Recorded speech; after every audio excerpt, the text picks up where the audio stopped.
Magandang araw po, welcome po sa aking channel, Log9 TV.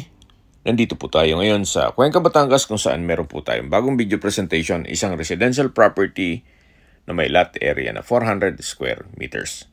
Ito po ay along two-way cemented barangay road at may access na rin ng tubig, kuryente at internet provider dito sa area.